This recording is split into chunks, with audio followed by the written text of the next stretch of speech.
So it's probably the last video for the year.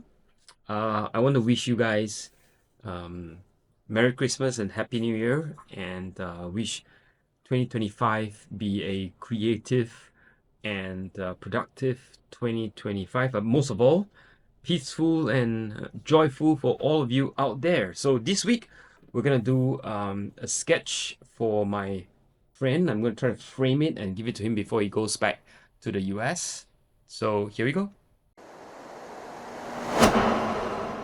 I must say that this year has been a really productive year. But upon reflection, there's many things I could have done better and many things to improve on.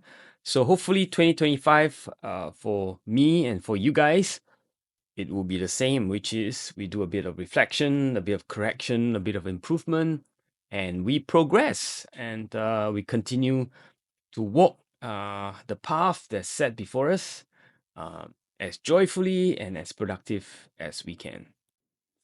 Okay, so we start with a simple drawing.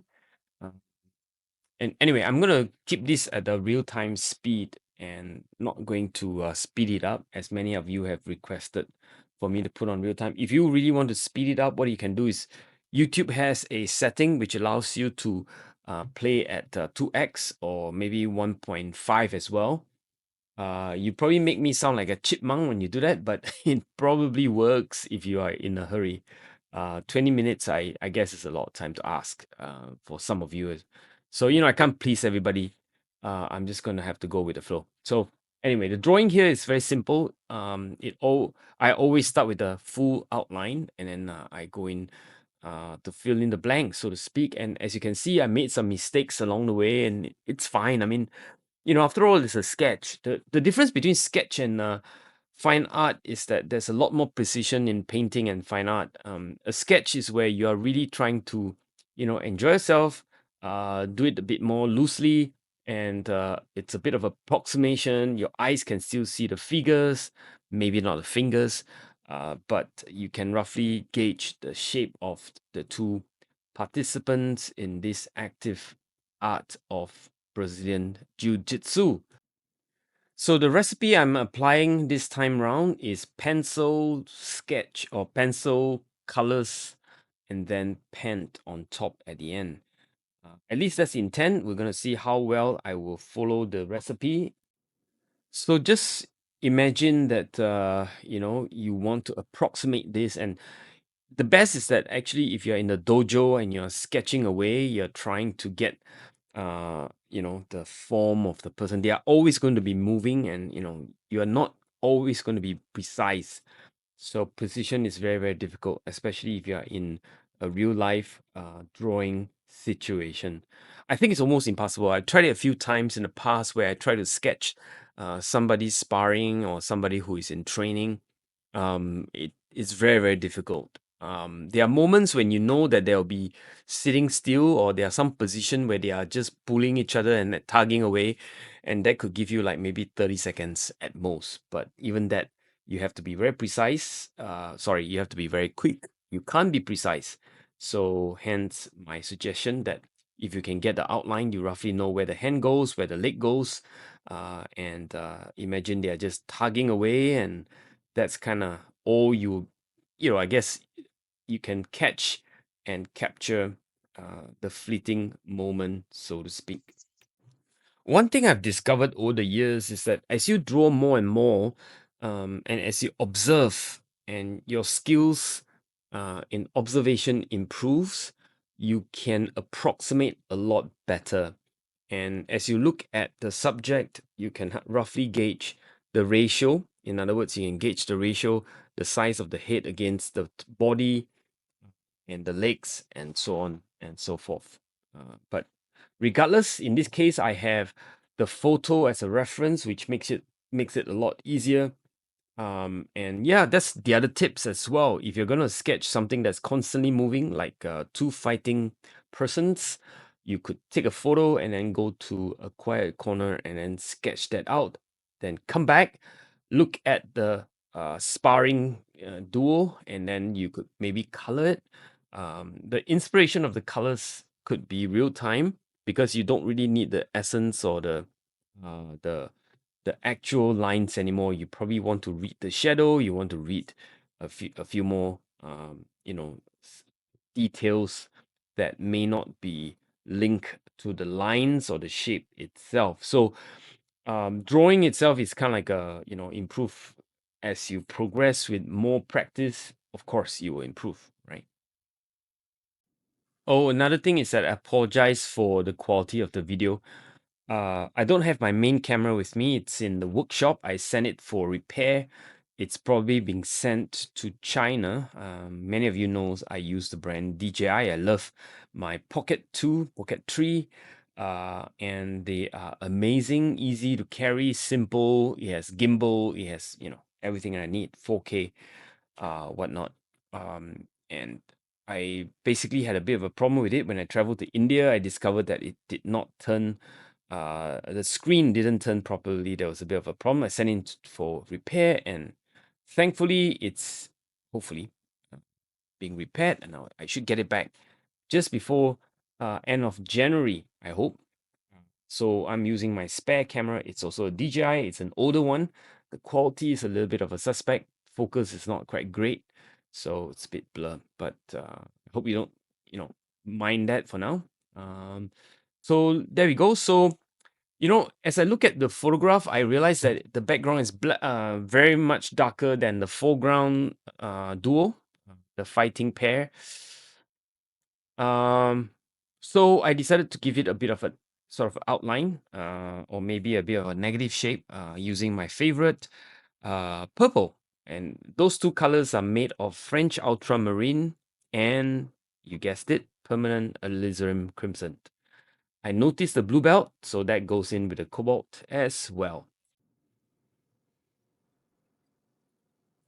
Okay, I waited for it to dry a little bit more, and then I decided to put in a bit more cobalt. Not quite approximate the gi or the outfit of the guy on the floor, but I think the cobalt plus a bit of French ultramarine will approximate it nice, just nice. Okay, so and here I'm just putting in one shape. In other words, I'm not separating the shadow blue from the lit blue. Is just one shape and one piece, um, both the upper body as well as the feet. Um, I'm kind of careful to put my colors around the negative shape of the head, the hands, and so on. Because I'm going to go in with the skin colors later on with my formula of Naples yellow with a bit of permanent, or rather quinacridone rose. So blue, cobalt, a dash of French ultramarine thrown in. Later on, I'll probably layer the second layer for shadows and maybe even ink on top as well. In other words, fountain pen. At least that's the intent or the formula that I intend to apply. Okay, so as we continue to put in, each of these shapes, the thoughts that goes through my head is, simple shape, one big shape better than many shapes, but uh, just have to be very careful with, putting in the shapes that make sense and it is readable. One of the things that you have to, be aware of is just make sure that your sketch is readable and that the eyes are reading it correctly. Now I'm putting a bit of a shadows to the white outfit of the chap that's standing. White is difficult to paint because it's white. You don't really use white color to paint in that sense, but you paint shadows to create the three-dimension volume of what you see. So if you read the shadows of the outfit, you will see that the shadow is on the left side of the leg, the bottom part of the torso, and so on and so forth. So what I do is I mix a little bit of a gray, and the gray comes from the purple that I've already have on my palette. Thrown in a little bit of quinacridone gold, and then I have that sort of darkish color. The other thing I try to do is to make sure that my white doesn't look like a sticker, so I basically used a technique, which is to, as you know, it's lost edges. In other words, the edge of the white pants is melted into the shadow part of the background. Now I'm just trying to be a bit cheeky. I'm just going to use some black stripes, vertical lines, if you like, to contrast the organic shape of the two human figures. The straight line will play a nice contrasty tone. Contrasty um, design elements, if you like, to the sort of to the organic shape of the figures. I'm loading in a lot of pigment as much as I can using my water brush. Water brush is not it's not very good at loading pigment. It's better to use natural or normal brushes to do that. But I have that in hand. I was just too lazy to change, and so I load in with as much pigment as I can. And while it's wet on wet, just squeegee some water onto the paper as well. So there you have it. Some uh, odd shapes at the back, not quite the single black tone to the background. I decided to splatter some opaque yellow. This is my cadmium yellow, and uh, you know, it's really just like starry skies, if you like. I was having a bit of problem with that brush. It's a bit stiff, so it doesn't really load the sparkle as easy as I like it. Yellow and orange goes together very well, so I try to throw in a bit of those two cadmiums, which are my favorite cadmiums to basically put onto dark spots, wet on wet. They work best wet on wet, these opaques. Okay, so at this point, I think I'm ready for my skin colors. And my formula is Naples yellow with a bit of quinacridone roast. And if you need to depict a darker skin tone, throw in a bit of burnt sienna or maybe a bit of quinacridone burnt orange. So for me, I'm just going to look at where the shadows of the shapes are, and that's where I will load the color. I won't load it everywhere. I'll just load a little bit where the darkest spot is, and that's where I will, leave the puddle, if you like. Um, that's it. Those are the puddle, and I clean my brush, come back with a watered down version, and let the pigment diffused into the watery uh, space, if you like. The whole idea is to have a gradated tone, not to have even wash, but a gradated uh, tone for the skin color. And I've discovered that that is the most realistic way for a sketch, fastest formula, as opposed to if you try to have a big puddle and then you're trying to make the entire shape looks the same, or it becomes a flat wash, if you like. Of course, if the shape is very, very small, then you have no choice, but you're just going to put in the whole thing. But if it's where you can control and you can, have a bit of a clean water on one side and then the puddle on the other side, it probably looks better. And where do you put it? Well, you put it where the shadow hits. And that's it. So now I'm just putting a bit of hair color, which is black. I hardly use black. This is some of the small instances where I do. Anyway, I intend to use ink, so I think it will flow well with the black later on. I continue to put in a bit more shadow for the white ghee, if you like, to separate out the shadowed from the light or lit part of his attire. I see some very dark spots, so I'm going in now to separate the various shapes for the outfit, the chap at the bottom, mostly shadows, and I'm trying to draw it with lines so that you could see the form or the three-dimensional sense of the body. As it curves around, the shadow will also curve around, allowing you the opportunity to draw lines to depict three dimensions as such.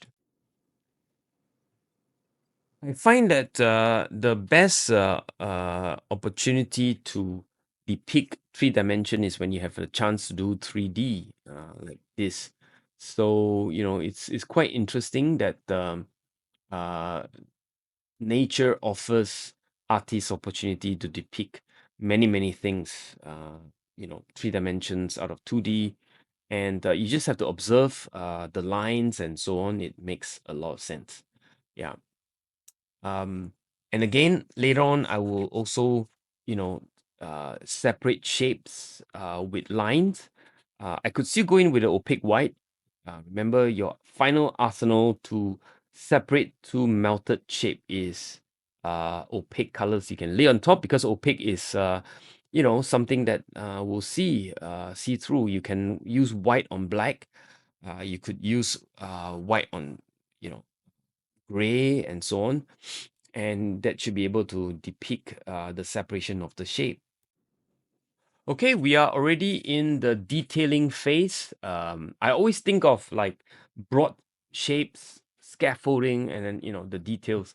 So now I'm really into the detail phase. I'm actually drawing lines. I'm drawing shadows, line shadows, and I'm trying to separate shape and trying to make things readable. And I may not at this point refer to the photograph. I'm just looking at the sketch itself, see where I've gone wrong, and see how I can fix my mistakes, and see where I could basically influence the reader's eyes so that they could see, things as I intended.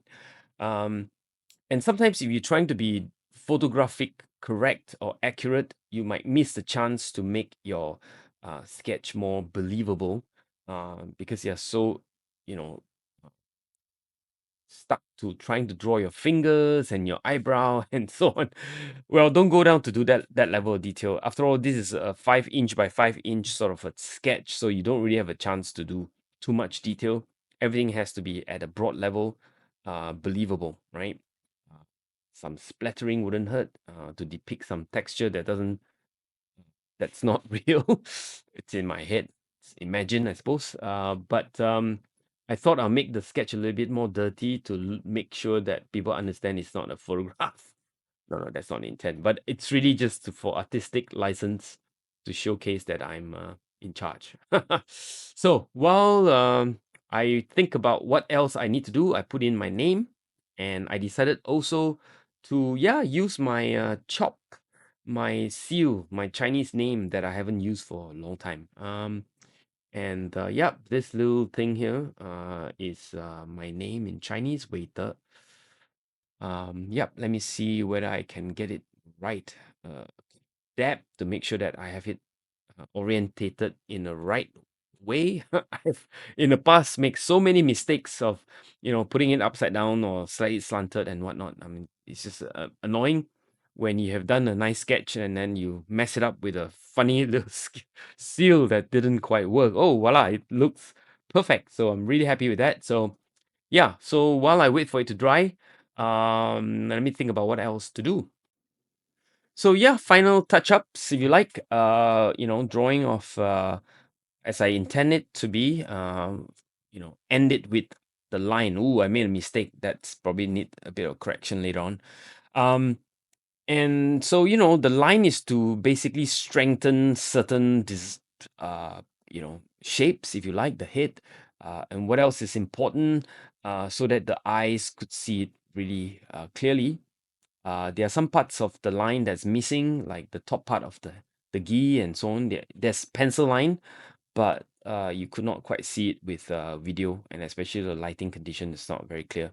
But I'm going in with a thin part of the line. I'm using my Sailor Fude Profit model pen.